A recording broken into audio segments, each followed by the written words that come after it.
राधे राधे। राधा रानी की कृपा आप सब पर सदा बनी रहे। आप सभी को कार्तिक पूर्णिमा की हार्दिक शुभकामनाएं। कार्तिक पूर्णिमा पर स्नान और दान का विशेष महत्व होता है। कार्तिक पूर्णिमा पर गंगा स्नान किया जाता है। भगवान विष्णु और तुलसी जी की पूजा की जाती है।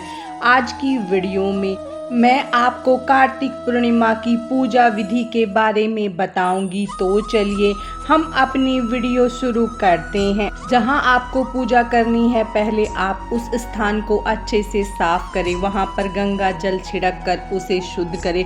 फिर उधर आप अपनी तुलसी का गमला रखें और तुलसी के गमले के पास ही हम एक चौकी लगाएंगे, या आप पटा भी बिछा सकते हैं और चौकी या पटे पर पीले रंग का वस्त्र बिछा ले। उसके बाद भगवान विष्णु की फोटो या प्रतिमा जो आपके पास है उसे आप चौकी पर अक्षत या पुष्प का आसन देकर चौकी पर विराजित कर ले। अब हम थोड़े से अक्षत का आसन देकर भगवान गणेश को विराजित करेंगे।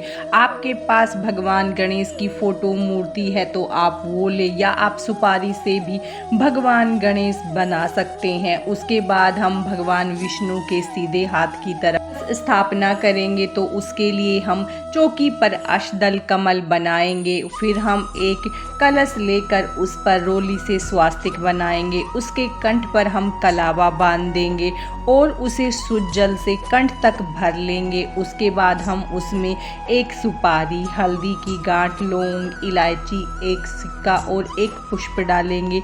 फिर हम उसे अष्टदल कमल पर रख देंगे। अब आम या अशोक के 5 या 7 पल्लव लेकर उनको आप हल्दी रोली से टीक ले। फिर उन्हें आप कलश में रखें। उसके बाद हम कलश पर एक पूर्ण पात्र रखेंगे और उसके बाद हम पानी वाला जटा वाला नारियल लेंगे। उस पर रोली से तिलक करेंगे, उस पर कलावा बांधेंगे और उसे हम कलश पर रख देंगे। इस तरह से हम कलश स्थापना करेंगे। आप बिना कलश स्थापना के भी पूजा कर सकते हैं, या आप दीप कलश की स्थापना करके भी ये पूजा कर सकते हैं। अब हम चौकी पर अक्षत या पुष्प का आसन देकर एक घी का दीपक रखेंगे और फिर हम उसे प्रज्वलित कर लेंगे। फिर हम चौकी का शुद्धिकरण करेंगे।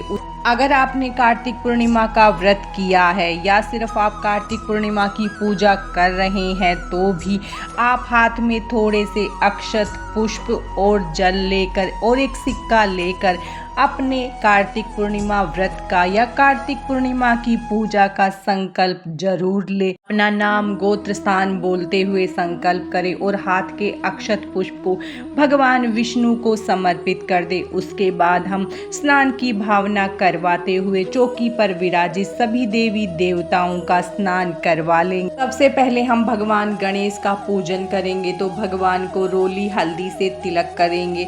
फिर हम भगवान को अक्षत समर्पित करेंगे, जनेऊ समर्पित करेंगे और फिर हम वस्त्र स्वरूपी कलावा समर्पित करेंगे। उसके बाद हम भगवान गणेश को पुष्प समर्पित करेंगे।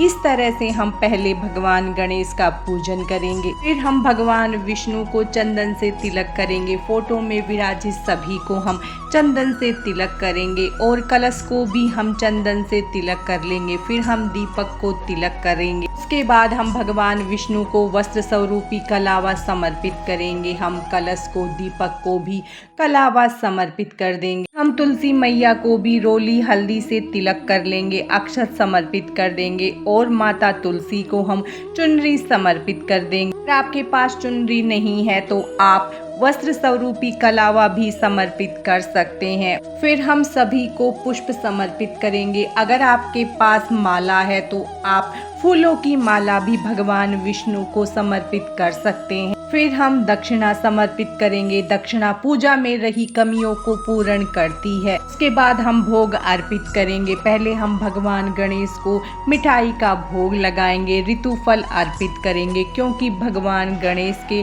भोग में हम तुलसी नहीं डालेंगे, इसीलिए हम भगवान गणेश को अलग से भोग अर्पित करेंगे। उसके बाद हम भगवान विष्णु को ऋतुफल अर्पित करेंगे। उसमें आप तुलसी पत्र जरूर डालें। आपके पास जो भी भी ऋतु फल हो आप वो अर्पित कर सकते हैं। उसके बाद हम मिठाई का भोग लगाएंगे तो इसमें भी हम तुलसी पत्र अवश्य डालेंगे। माता तुलसी को श्रृंगार का सामान अर्पित करेंगे। हमने चुन्नी पहले ही उड़ा दी है, आप चाहें तो श्रृंगार के साथ भी चुनरी या कोई साड़ी ले सकते हैं। हम एक लोटा जल लेंगे, हाथ में थोड़े से अक्षत और पुष्प लेकर हम कार्तिक पूर्णिमा की कथा सुनेंगे। आप चाहें तो कथा पढ़ भी सकते हैं। कथा पढ़ने या सुनने के बाद हम हाथ के अक्षत को हम जल के लोटे में डाल देंगे। इस तरह से हम कार्तिक पूर्णिमा की कथा को पढ़ेंगे या सुनेंगे। अब हम सभी को धूप दिखा देंगे। उसके बाद हम आरती करेंगे। तो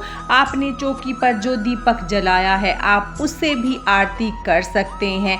हम यहाँ पर कपूर से आरती कर रहे हैं तो हम पहले भगवान गणेश की आरती करेंगे, भगवान विष्णु की आरती करेंगे, फिर हम माता तुलसी की आरती करेंगे। उसके बाद हम हाथ जोड़कर पूजा में हुई गलतियों के लिए क्षमा याचना करेंगे।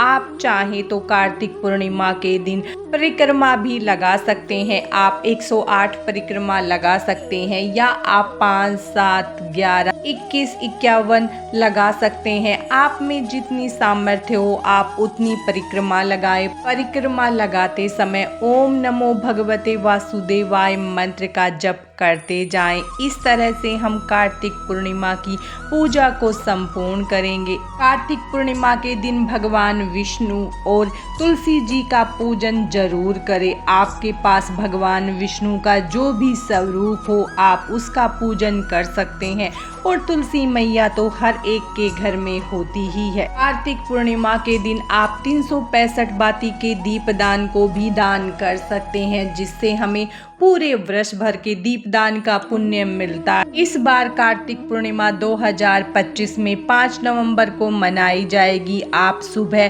कार्तिक पूर्णिमा की पूजा करें और अगले दिन चौकी का विसर्जन करें। आज की इस वीडियो में बस इतना ही। भगवान श्री हरि विष्णु और माता लक्ष्मी की कृपा आप सब पर सदा बनी रहे। राधे राधे।